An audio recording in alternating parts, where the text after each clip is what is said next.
practitioners getting real health results for their clients and always themselves. I'm your host, Brendan Vermeyer. I'm the director of the AFDNP and a clinical advisor for FDN.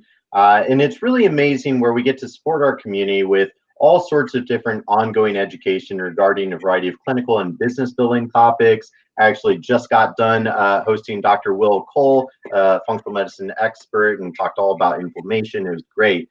But I'm happy to be back to our Real Results show. I hope everybody had a beautiful Thanksgiving. And this week, I'm very excited to have Irina Fursman, a AFDNP member, FDN practitioner, health coach extraordinaire. So Irina, thanks so much for joining me tonight.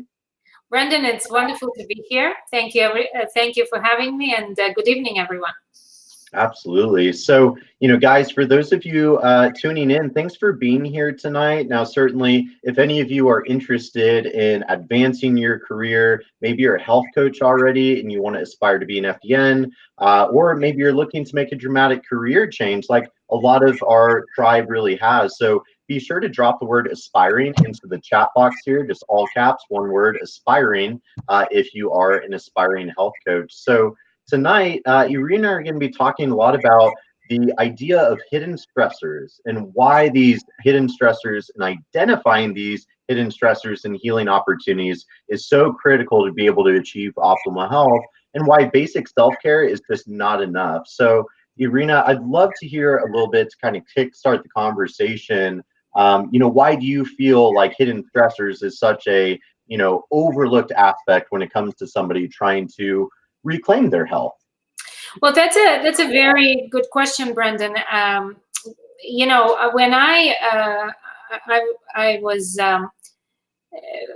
I was in private practice for about a year, right, and now my business is 4 years old. But when I was in private practice as a health coach for about a year, I noticed that my clients were doing a lot of very good work in adopting various self-care strategies and really changing their lifestyle, do a lot of healthy things in terms of healthy eating practices and sleep and exercise, stress reduction. And there would always be a point for most people where they would sort of reach a plateau. Does that make sense?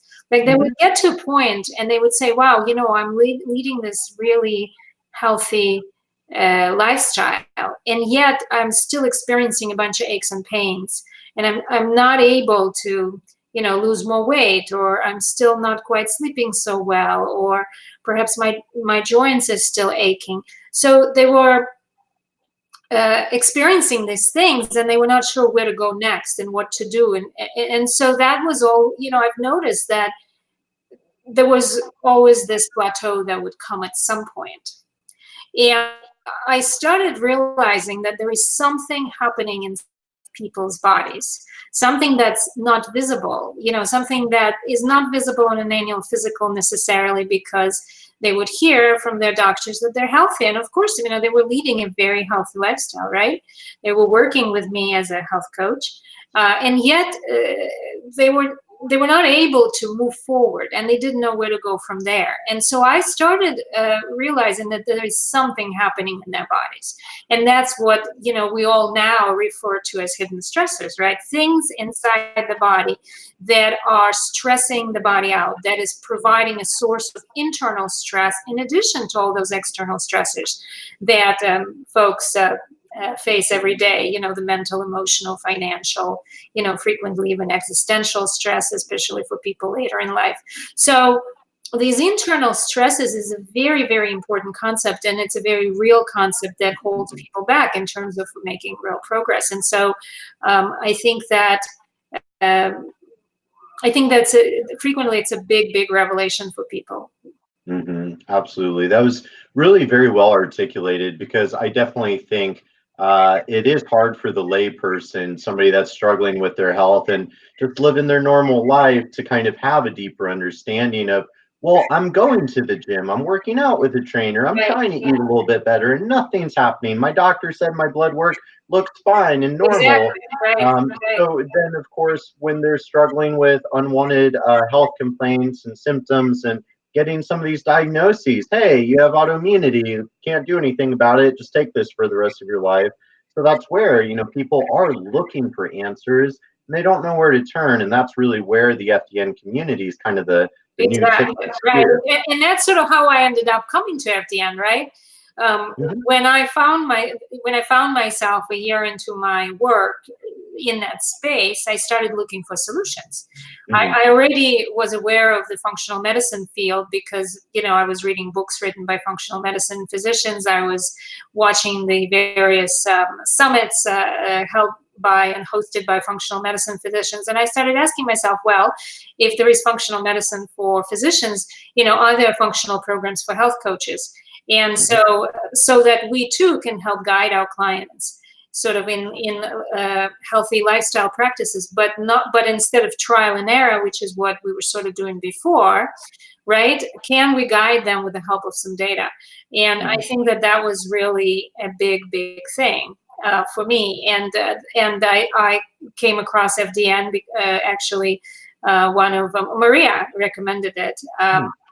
We were in the same sort of health coach peer support group on Facebook, and she mentioned FDN, and I sort of researched it some more and talked to Brandy, and it all went from there, right? I think a couple months later, I became enrolled, and so I think it's a really important thing to become aware that stress is not all external. And while we tend to think about stress as external event, and so of course external stress reduction or removing external stresses is such an important part of the work that we're doing and that I have been doing with clients for the last 4 years, identifying internal stressors and then supporting the body as well as removing them or helping the body deal with that's now has been a really important work that I've been doing with clients ever since I became an FDN practitioner. Amazing. And I've got to ask, who was your mentor when you went through the training program? You were. Okay, I thought so. I was like, I'm like 90% sure, but then I didn't want to be all like, was I your mentor? Yes, But you anyway. were my wonderful mentor, and yes, I learned so much from you. So kudos. Dang it. I've had a lot of students over the years, but I was gonna say I feel like anyways. But I was gonna say is, when I am mentoring students through the program, I always like to teach them of like, okay, we've got all sorts of metabolic chaos. We've got all these symptoms that, can be very widespread, showing up in all sorts of different systems of the body and your metabolic machinery. And it's like, okay, well, really your metabolic stress equals the sum of our psycho-emotional stress is that one bucket, the structural stress, that second bucket, and then that physiological caused by those hidden stressors, right? Biochemical stresses are. Yeah, exactly.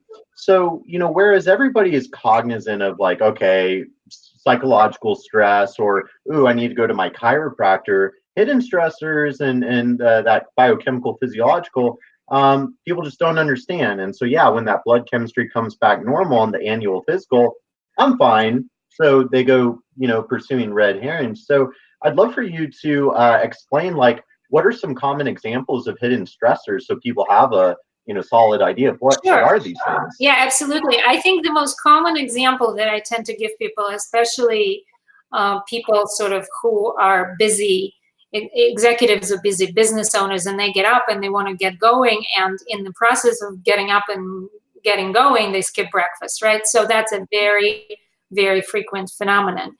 And what most people don't realize is that when we wake up in the morning, our blood sugar is already low because we haven't eaten all night.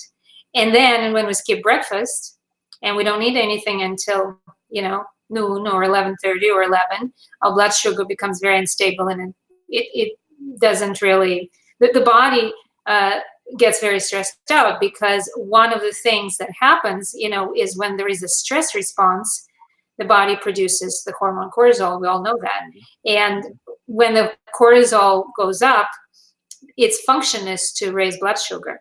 So what I always tell clients right away is you don't want to skip breakfast because you're waking up, your blood sugar is already low, and then your body's going to initiate a stress response just to raise your blood sugar.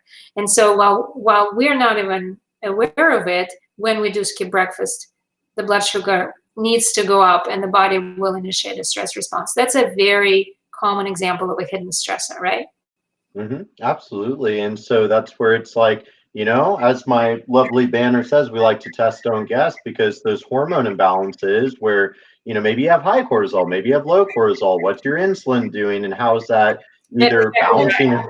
or not balancing, or maybe it's not hormone imbalances, but all the gut bugs and the toxins and the mold. Right. And So that it's like, takes you right. That takes you yeah, that takes you to another point. Frequently you see stressed out people, and a lot of stressed out people will have a suppressed immunity. Right. Their yeah, first line of defense is just not going to be there for them. Right. And right, then what would happen is, because the first line of defense is not really there for them, it'll sort of become this easier for various bugs in the gut to colonize and have a party and do their thing, right? totally, So in that, those bugs become hidden stressors. And one of the other things that we frequently see is people develop these food sensitivities to non-inflammatory foods, things like carrots and broccoli and zucchinis, and so things that are not typically considered to be pro-inflammatory foods, things that are not right, supposed to be causing inflammation, and yet their immune system is actually releasing inflammatory chemicals when they yeah, eat foods. And so we call them food sensitivities. And so people say, well, how can I be reactive to broccoli? Or how can broccoli is healthy? Or how can I be reactive to Brussels sprouts? Another one, right? Very healthy, cruciferous vegetable. And yet people are reactive to Brussels sprouts. And that typically happens because their immune system is no longer able to tolerate these healthy foods. And when the immune system is no longer able to tolerate, then the question is, well, why? What is it there that is causing that? And that's typically a hidden stressor. And, what we see frequently is that bugs, gut issues, typically some sort of a gut bug that's sitting there is causing it, or maybe detoxification problems could be another one, right, that cause that. So all these types of things, food sensitivity in and of itself is a hidden stressor frequently, because it's creating that pro-inflammatory state in the body. But also there is something that's causing food sensitivity. So you sometimes have these multiple layers, and it's not enough to just identify one. We have to kind of keep peeling layers, like peeling an onion in a way, or an artichoke. Yeah. So Yeah, exactly. You're explaining it so well, because that's where it is. That's where our metabolic chaos kind of paradigm comes from, because it's like, oh, well, there's probably a cause for the food sensitivities, and there's a cause for this. But that's where it's like, well, yeah, I mean, the holistic nature of the interconnectedness of the body, every system's connected. So it's like, you mentioned, they're stressed out, and then cortisol goes up, which suppresses immunity, like you mentioned. So then, well, that opens the door for gut bugs, and then that can exacerbate the food sensitivity. So, this is why it's like we call this fire that is metabolic chaos. And so, that's where we don't treat anything specifically. The goal is to teach them how they can treat everything non-specifically, because there is no one root cause. And that's where I think the functional medicine paradigm, it's very sexy, it's very attractive. Oh, you're going to run a test, identify the root cause, treat that, and then everything goes away and my life gets better within 3 months. And it's like, no, that's not really how it works. And we have to really address all the healing opportunities, right? And that's kind right. of what Well, you were I saying. tell you what I see.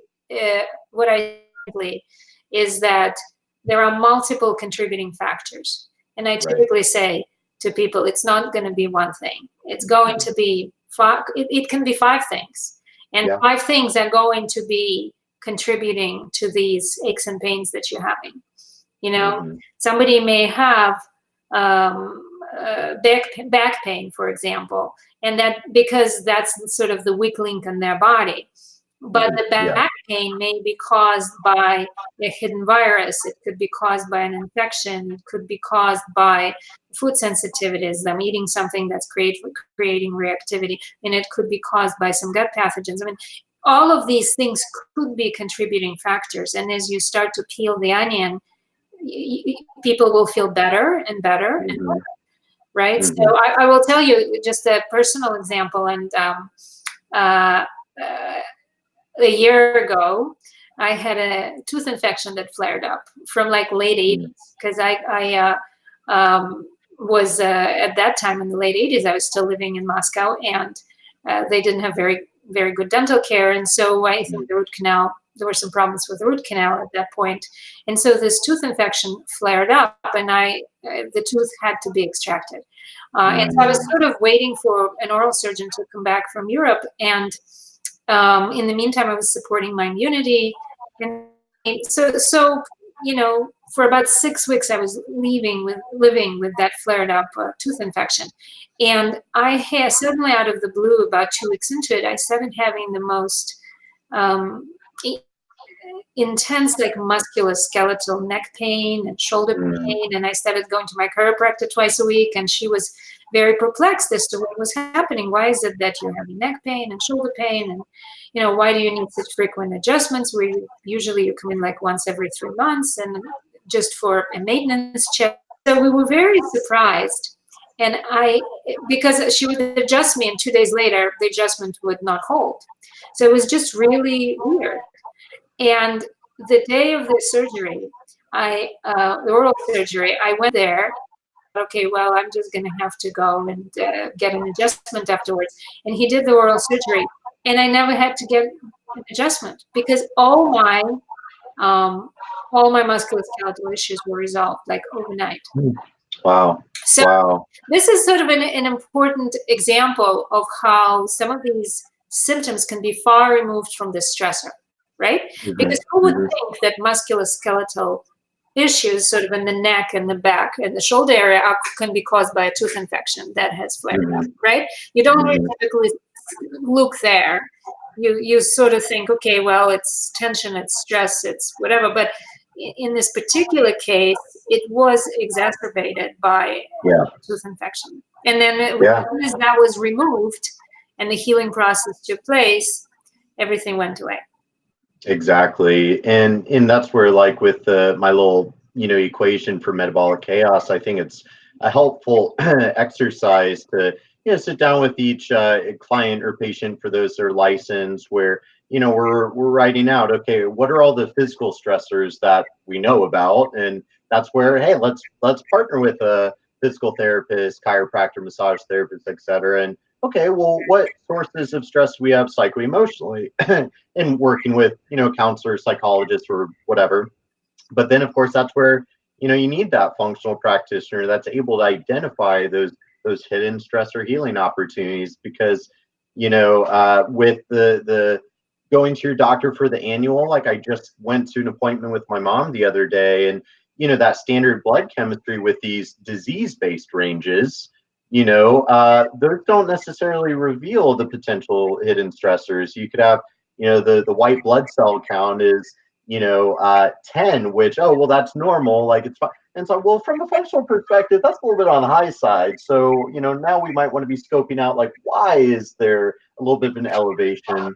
That's kind of the difference where, FDN practitioners, most of us are not medical doctors, although some are. We're getting more and more medical doctors coming to our community. But, we don't study disease and allopathic treatment of disease. We study optimal health and what disrupts it. So it kind of changes that paradigm, changes that narrative. I think these areas are very complementary, right? In a sense, I think the work we do in helping our clients build a strong foundation for optimal health is very complementary to the work that physicians are doing to make sure that if the disease does occur, that they treat the disease, right? But I think that the work that we're doing is really, I think you said it very well, it's really focused on helping clients prevent disease. And I think for me, that's really a passion and a purpose. I've set out, I became a health coach, I became a functional health practitioner, and I started Odysseys into Wellbeing, specifically to promote healing, well-being, and disease prevention. So preventing disease is really important, and that's where I tend to focus the work that I do.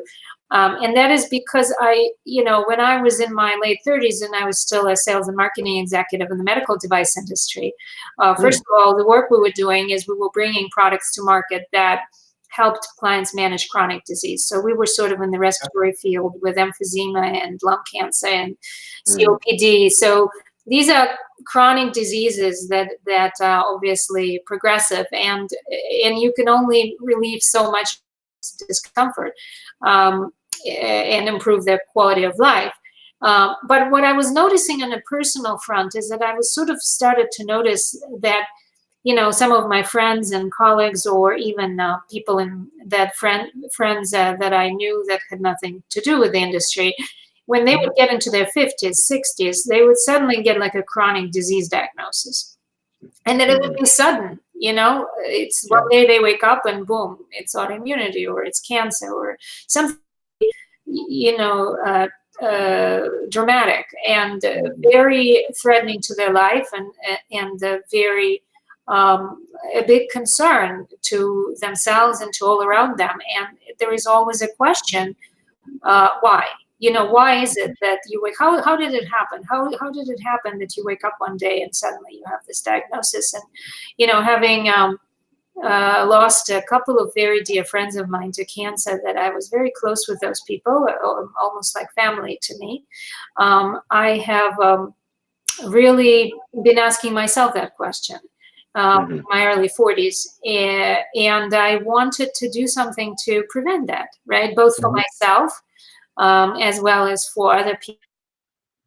Because we devote ourselves, a lot of passionate, conscientious people, and we want to make a difference in the world. We want to make a difference in people's lives, and we work so hard to do that. And so, but at the same time, we need to make sure we're taking care of ourselves, and and by that I don't just us FDN practitioners, I mean even our clients, right? I work with some very, very dedicated people who do a lot of good in the world, and it's important that they have an opportunity to continue doing that into their 50s and 60s, or doing whatever they want to do, right? That's really what we help people accomplish. We help them achieve optimal health, but if you put it in a broader context, they are, when they are healthy, they can do so much with that. They can have another career. They can go travel. They can work in whatever nonprofits that they want to devote their time to. They can spend time with their grandchildren or their children. So people frequently open a whole new chapter in their 50s and 60s and 70s these days. And I think that the work that we do and that they do as part of our programs really creates the foundation for that. Absolutely. And, you know, like you said, it's not like you just wake up one day and, oh, all of a sudden I have chronic disease. Just as you don't wake up one day and, oh, all of a sudden overnight I'm 50 pounds overweight. Like, you know, it takes years of accumulation. And obviously our current healthcare system, which is an amazing system that saves countless lives every year, including previously my own, you know, but it is allopathic and reactive. You know, the first line of defense or the first go-to is drugs and surgery, whereas obviously FDN practitioners, you know, we're really trying to build optimal health, not just prevent or treat disease. And so with that more, we study health and what disrupts it. Our first line of intervention is lifestyle and environment. And when you look at the fact that the chronic disease epidemic is a lifestyle and environment induced epidemic, being an FDN is pretty good job security these days. But as you said, with that compatibility and when we can all work together to help each other, well then, we can see people accomplishing amazing things with their health and able to keep living their life well into their 50s, 60s, 70s with the quality of life they deserve, right? Right. I mean, that's the important thing, right? The lifestyle, we live so much longer. And if we can live so much longer and be healthy, then we can do so much more. And I think that is really why we're doing what we're doing. Ultimately, that's our contribution to the general well-being. Absolutely. When I just saw a comment over here, Chip Miles says, I started health coaching at 60. Like, how beautiful is that? You know, starting basically a new career path at 60 and helping other people, you know, with their health and longevity. Like, we all deserve that quality of life. And obviously, as human technology gets better and our lifespan gets longer, okay, well, something's going to get us eventually. So the opportunity for chronic disease certainly opens up. But the problem is when you look at what mainstream, the lifestyle that mainstream media in our society promotes is extremely health destroying. 60% of Americans are either pre-diabetic, type 2 diabetic, or just insulin resistant, right? So it's like, clearly we have to really make the focus nationally and, well, internationally, on more the preventative side with lifestyle, environment, intelligent supplementation. So that way we can save those drugs, which can sometimes have very negative side effects. Save the drugs and surgery for that being that safety net. I think obviously there is a place for drugs and surgery, right? When somebody is in an acute situation, it's really important. But I think that when it comes to chronic disease and prevention of chronic disease, lifestyle and environment are absolutely very, very important. And then removing, supporting the body the right way, supporting the body so that it can deal with stressors in an, if effectively, right? In a way, supporting the reserve of the body. I mean, the whole idea, frequently when people come to work with me, their reserves have been depleted. And so then their body could not optimally respond to stress. And we all have a lot of various chronic stresses in our life. And so one of the first things that we begin to do is, how do we replenish those reserves? How do we support a healthy stress response? How do we help people remove some of these stresses, both external and internal? And, that's a big focus for us. And so, and as we start to do this, what I sort of wanted to say, sometimes people get results fairly quickly, right? Yeah. 5 days into it, people begin to get results usually. 3 months into it, a lot of people are substantially better, right? Because we're able to sort of put things into place and guide them intelligently by using data, both data coming from, some of the functional lab work, as well as data that we do very in-depth health assessment at the beginning, right? In terms of their understanding how are they feeling, right? At a very, very deep level. Our health assessment, just the kickoff session alone is 2 hours. And then I probably spent, they spent 45 minutes, I spent 45 minutes preparing for it. So collectively, we invest close to 4 hours just into the initial assessment. And that's a very comprehensive approach. So I think that is important for people to understand, that the nice thing about this is that when you do this in sort of a methodically and in this data-driven way, that I can guide in their self-healing efforts. I mean, pretty much all people that come to me have a very good basic self-care system already in place. They're very mindful of what they eat. They're very mindful of how they exercise. Many of them meditate or do other forms of stress reduction. And so they come and they usually say, look, I'm doing all these things. I don't understand why I'm still low in energy, or why are my joints still inflamed, or why is it that I'm having these sinus issues, right, that keep nagging me, or these skin issues that keep nagging me. And so they want to understand. And while some of these things just sound like basic aches and pains, they're really sort of red flags that the body may be out of balance, that there could be some beginning dysfunction happening out there. And at this point, I mean, the good news is frequently there is no chronic disease yet, right? So we're catching it early enough in the process where we can start supporting the body the right way, supporting various functions the right way, removing these stresses, both external and internal, and in the process allowing the body to come back into balance, allowing various functions to restore themselves. And the body has a tremendous self-healing ability. And so these people that I work with are people that really are very committed, very motivated, and they've made a decision that they are going to be actively guiding their own health. They've sort of taken their health into their own hands, and they want to prevent a state of chronic disease. So I think that is, and that's sort of the same mindset that I do for myself and how I got into this for the same exact reasons.